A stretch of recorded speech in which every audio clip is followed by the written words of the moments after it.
Hello friends, welcome to the new episode of my channel I Prince. এবং এই ভিডিওতে বেশ কয়েকটা আপডেট তোমাদেরকে দেবো। একদম প্রথমে যেটা নিয়ে কথা বলবো সেটা অক্ষয় কুমারের আপকামিং মুভি ভূত বাংলাকে কেন্দ্র করে।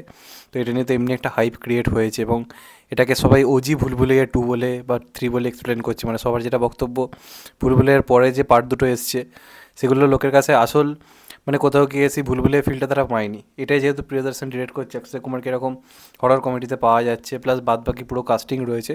তো এটাই কোথাও গিয়ে ভুলভুলাইয়া 2 এর মতো কিন্তু লোকে ট্রিট করতে শুরু করেছে, যে কারণে হাইপ কিন্তু এই সিনেমাটা নিয়ে মারাত্মক রয়েছে এবং একটা ভালো রকম ক্রেজ সিনেমাটা তৈরি করতে পেরেছে। তো এখনই সিনেমাটা নিয়ে একের পর এক যেরকম আপডেট উঠে আসছে সেগুলো খুবই এক্সাইটিং। এখন যে আপডেটটা উঠে এসছে এই ভূত বাংলা সিনেমায় কোনো একটা সিকোয়েন্সে আমরা কিন্তু অক্ষয় এবং তাবুকে একসঙ্গে একটা ক্লাসিক্যাল ড্যান্স করতে দেখবো। মানে হয়তো আমি যে তোমার টাইপের কোনো একটা সং এই সিনেমা থাকতে চলেছে, ওটা যেহেতু বাংলার ব্যাকড্রপে ছিল তো এই গানটা বাংলা একটা ফিল ছিল। এটার ক্ষেত্রে হয়তো সেটা নাও হতে পারে, অন্য মানে একটা ঘরানার একটা ক্লাসিক্যাল সং হতে পারে, যেখানে কিন্তু আমরা অক্ষয় টাবুকে একসঙ্গে পারফর্ম করতে দেখবো। এবং অক্ষয় টাবু এই জুটিটা বহু দিন পরে ফিরলো, অনেক আগে সেই মানে বলা যেতে পারে 90s বা 20s একদম শুরুর দিকে হয়তো দেখা গিয়েছিলো। কোন সিনেমার লাস্ট আমার তাও মনে নেই, খুব সম্ভবত হেরাফেরি সম্ভবত লাস্ট সিনেমা ছিল যেখানে অক্ষয় তাবু জুটিটাকে দেখা গিয়েছিলো। এছাড়া আর তারা খুব একটা জুটি পেতেছে বলে আমারও তো খুব একটা মনে পড়ছে না। তবে এখানে তাদের একটা ম্যাজিক্যাল পারফরমেন্স আমরা পেতে চলেছি। তো দেখা যাক লাস্ট অব্দি কী হয়। আমি তো এই আপডেটটা শুনে খুবই এক্সাইটেড। তোমরা কতটা এক্সাইটেড অবশ্যই কিন্তু জানিও। এর পরবর্তী আপডেটটা বিজয় দেবরাকোন্ডার 12তম সিনেমাটাকে কেন্দ্র করে, যেটা টাইটেল রিভেল হবে এবং তার সঙ্গে টিজার আসবে সম্ভবত জানা যাচ্ছে 12ই ফেব্রুয়ারি। তো সেই দিনই এই সিনেমাটার টাইটেল আমরা জানতে পারবো। এবং আরেকটা জিনিস জানা যাচ্ছে, যে টিজারটা আনা হবে বা যে অ্যানাউন্সমেন্টটা আনা হবে সেটা তো হিন্দি, তেলেগু এবং তামিলে আসবে। তো হিন্দিতে জানা যাচ্ছে রণবীর কাপুর সেটার ভয়েস ওভার দিতে চলেছে, তেলেগুরটা দিতে চলেছে জুনিয়র এনটিআর, এবং তার সঙ্গে সঙ্গে তামিলটা কিন্তু কোথাও গিয়ে আমরা ধনুষকে ভয়েস ওভার দিতে দেখবো। তো এটা একটা খুব ভালো প্রমোশন এবং আশা করবো এটার মাধ্যমে বিজয় দেবরাকোন্ডার একটা ভালো কামব্যাক হবে। তার প্রিভিয়াস সিনেমাগুলো সেরকম বিজনেস করতে পারেনি, কিন্তু সে একজন ভালো অভিনেতা, এই নিয়ে কোনো সন্দেহ নেই। তো দেখা যাক এই সিনেমাটার মাধ্যমে তার একটা কামব্যাক হয় কিনা। এটা খুবই বড় স্কেলে নাকি সিনেমাটা শ্যুট করা হয়েছে। তো দেখা যাক শেষ পর্যন্ত এটা দিয়ে বিজয় দেবরাকোন্ডা একটা প্রপারলি ভালো কামব্যাক করতে পারে কিনা। তোমাদের এটা নিয়ে কী মত অবশ্যই কিন্তু জানিও। এর পরবর্তী আপডেটটা প্রভাসের আপকামিং মুভি, যেটার নাম হতে চলেছে স্পিরিট, সেই সিনেমাটাকে নিয়ে কথা বলবো। তো রীতিমতো কিন্তু সন্দীপ রেড্ডি ভাঙ্গা রীতিমতো প্রভাসকে একদম কোথাও গেছি পেঁপে দিয়ে চেপে দেওয়ার মতো ব্যাপার করে দিয়েছে। এবার সন্দীপ রেড্ডি ভাঙ্গা আমরা জানি খুবই এমন একটা লোক যার এগেনস্টে তুমি খুব একটা বেশি কথা বলতে পারবে না, যার সামনে তুমি খুব একটা বেশি মেনটেন করতে পারবে না। সন্দীপ রেড্ডি ভাঙ্গা যখন কোনো কাউকে নেয় নিজের সিনেমায়, সে কে সুপারস্টার কিচ্ছু দেখে না, সে জানে এই চরিত্রটার জন্যই লোকটা ফিট, তাকে সিনেমা নিল। এবার পরিচালক যা বলবে সে যে সেই কথা শুনে চলে, ভালো না শুনলে তার 2 মিনিট টাইম লাগবে না যে পাল্টে দিতে, চলো ভাই। এই ব্যাপারটা সন্দীপ রেড্ডি ভাঙ্গার মধ্যে কিন্তু রয়েছে। এর সঙ্গে যারা কাজ করেছে তারা স্বীকার করেছে যে কীভাবে টেক নেয়, কীভাবে নিজের একটা আধিপত্য বজায় রাখে। তো এবার প্রভাসও আমরা জানি রিসেন্ট টাইমে বেশ কিছু কাজ করেছে, রাজা সাহেব এবং ফৌজি বলে সিনেমাটা, সেগুলো কাজ করতে করতেও কিন্তু অন্য সিনেমারও শ্যুটিং করে গেছে, দুটোকে প্যারালালি কাজ করে এইভাবে করে গেছে। সন্দীপ রেড্ডি ভাঙ্গা স্ট্রিক্টলি বলে দিয়েছে তুমি যদি স্পিরিট করতে হয় সেটা যখন করবে তুমি কিন্তু অন্য কিছু কোনো সিনেমা শ্যুট করতে পারবে না, তোমাকে এটাতেই মন দিতে হবে। তার জন্য সন্দীপ রেড্ডি ভাঙ্গা এটাও বলে দিয়েছে তুমি যদি এখন 1 থেকে 1.5 মাসের একটা রেস্ট নিতে যাও, তোমার আপকামিং কাজগুলো করে তুমি সেরে নাও, তারপর তোমাকে আমি 1 থেকে 1.5 মাস রেস্টের টাইম দিয়ে তুমি স্ট্রিক্ট ডায়েটের মধ্যে থাকো, কারণ আমার চরিত্রটাকে পুরোপুরি আমি যেরকমভাবে কল্পনা করছি সেরকম ফিগারের হয়ে উঠতে হবে, তবেই তুমি চরিত্রটাকে ফিট করবে।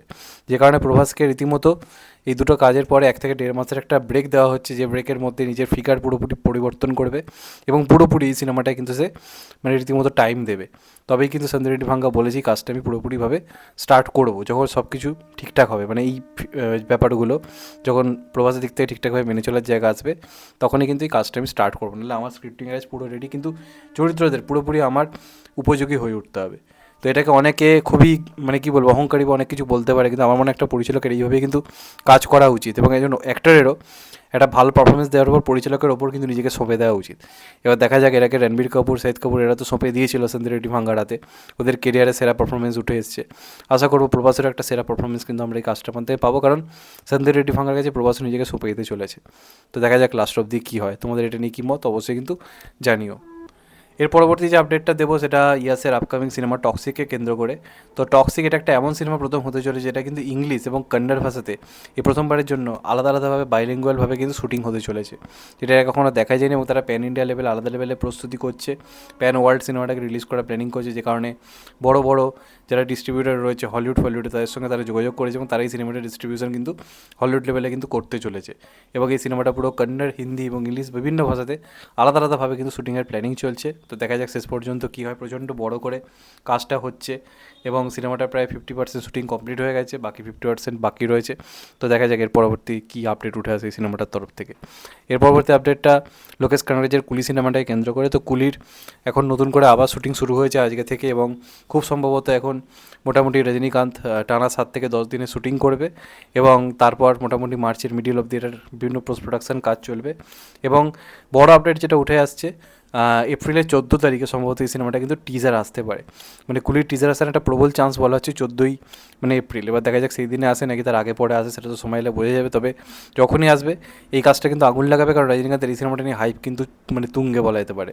তো দেখা যাক লাস্ট অবধি কী হয়, এবং এটাতেই হয়তো আমরা আমির খানকেও অনেক দিন পরে পেতে চলেছি। তো দেখা যাক শেষ অবধি কী হয়। এর পরবর্তী আপডেটটা থালাপতি 69কে কেন্দ্র করে, যেটার নাম হতে চলেছে জননায়গন। এবার এই কাজটা এই বছর রিলিজ হবে না একদম 100% কনফার্ম, এটার জন্য আমাদেরকে পরের বছর অবধি ওয়েট করতে হবে। নতুন যেটা আপডেট উঠে আসছে, এই সিনেমায় কিন্তু আমরা শ্রুতি হাসানকে একটা ইম্পর্টেন্ট ক্যারেক্টার প্লে করতে দেখব। এই সিনেমায় নায়িকা হিসেবে কিনা বলা যাচ্ছে না, অন্য চরিত্র হতে পারে। তবে এই সিনেমায় খুবই ইম্পর্টেন্ট একটা ক্যারেক্টার হিসেবে শ্রুতি হাসান প্লে করতে চলেছে। তো দেখা যাক শেষ পর্যন্ত কী হয়। তো এইগুলি মিললে আজকের আপডেট। চ্যানেলটা নতুন হলে চ্যানেলটা সাবস্ক্রাইব করে দিও অ্যান্ড কেটে দেবে বেল আইকন। ভালো থেকো সবাই, টেক কেয়ার, নমস্কার। আবার দেখা হবে, এখন তো বাই। সবাই ভালো থেকো, সুস্থ থেকো, টেক কেয়ার, আবার দেখা হবে। ভালো থেকো সবাই, নমস্কার।